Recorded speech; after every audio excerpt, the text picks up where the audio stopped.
Hello everyone, in this video we are going to study about protein in details. Let's get started. The word protein is given by Mulder in 1838. Protein शब्द को Mulder ने 1838 में दिया था. Protein is composed of carbon, hydrogen, oxygen and nitrogen.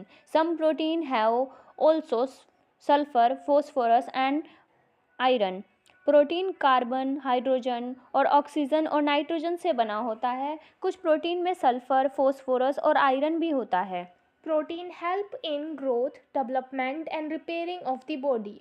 Protein growth, development और body के repair में help करता है. All enzymes are protein except ribosomes. सभी एंजाइम्स प्रोटीन होते हैं, सिर्फ राइबोसोम्स को छोड़कर. Our body uses protein in the form of amino acid. Number of amino acid required for our body is R20.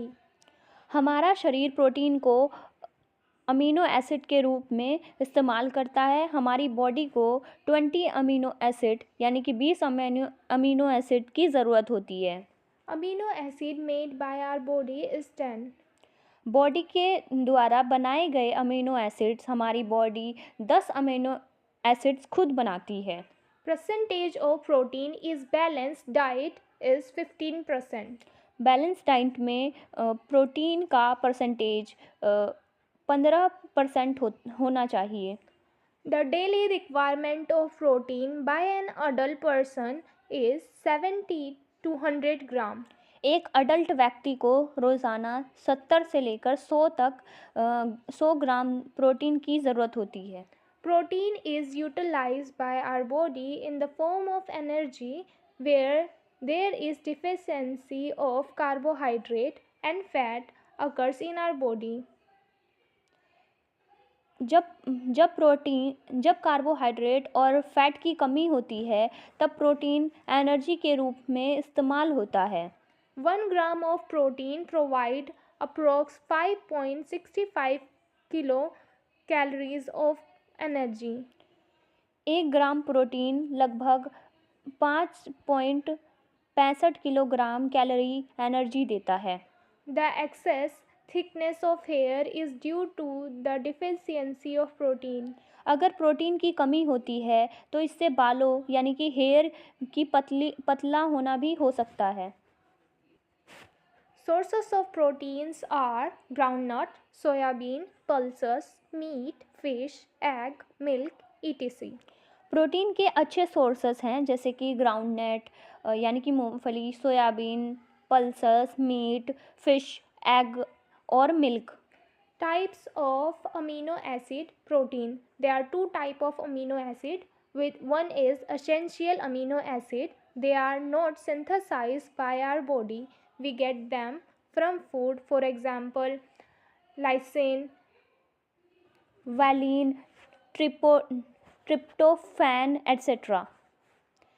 Amino acid basically दो तरह के होते हैं. पहला होता है एसेंशियल अमीनो एसिड और दूसरा होता है नॉन एसेंशियल अमीनो एसिड. जो एसेंशियल अमीनो एसिड्स होते हैं ये हमारी बॉडी खुद नहीं बना सकती, इसलिए हमें इन्हें फूड से लेना पड़ता है जैसे कि लाइसिन, वैलिन और ट्रिप्टोफैन. ये जो होते हैं ये हमें आउटसाइड्स लेने होते हैं, मतलब शरीर के बाहर से. Non-essential amino acids. These proteins are synthesized by our body. We do not require them from outside. Examples: glutamine, tyrosine, or protein, etc. Non essential amino acids वो होते हैं, ये अमीनो एसिड्स हमारी बॉडी खुद बना लेती है, इसलिए इन्हें बाहर से लेने की ज़रूरत नहीं होती, जैसे कि ग्लूटामीन, ट्रायोसिन और protein. diseases caused by deficiency of protein. Number 1, kwashiorkor, which affect children and their growth. And number 2 is marasmus, severe form of malnutrition. Protein की कमी से दो मेन डिसीजेस होते हैं। नंबर 1 क्वाशियोकोट। ये डिसीज़ अक्सर बच्चों में देखी जाती है। इनमें बच्चों की बॉडी में प्रोटीन की कमी होती है जो उनकी ग्रोथ और डेवलपमेंट को अफेक्ट करती है। इससे बच्चों को का जो वेट होता है वो कम हो जाता है और उनकी बॉडी में स्वेलिंग भी हो सकती है। और जो मरासमस, ये एक सीवियर फॉर्म होता है माल न्यूट्रिशन का, जिसमें बॉडी को प्रोटीन के साथ साथ कैलोरीज की भी कमी होती है। इससे बच्चे बहुत पतले होते जाते हैं और उनका ग्रोथ भी रुक जाता है।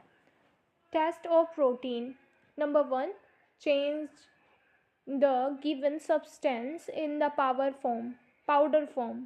प्रोटीन की प्रेजेंस को टेस्ट करने का एक तरीका है, जो पहले जिस सब्सटेंस को टेस्ट करना है उसे पाउडर की फॉर्म में बदलना पड़ेगा। Prepare paste by adding drop of water in it. अब इस पाउडर में थोड़ा पानी डालकर इसे एक पेस्ट बना लो। Now add 2 drop of CuSO4 and 10 drop of NaOH solution in it. अब इस पेस्ट में 2 ड्रॉप कॉपर सल्फेट और 10 ड्रॉप सोडियम हाइड्रोक्साइड सॉल्यूशन डाल दो। Now if the color is the mixture become violet, then it indicate presence of protein. अगर mixture का रंग violet हो जाता है तो इसका मतलब है कि प्रोटीन मौजूद है उसके अंदर।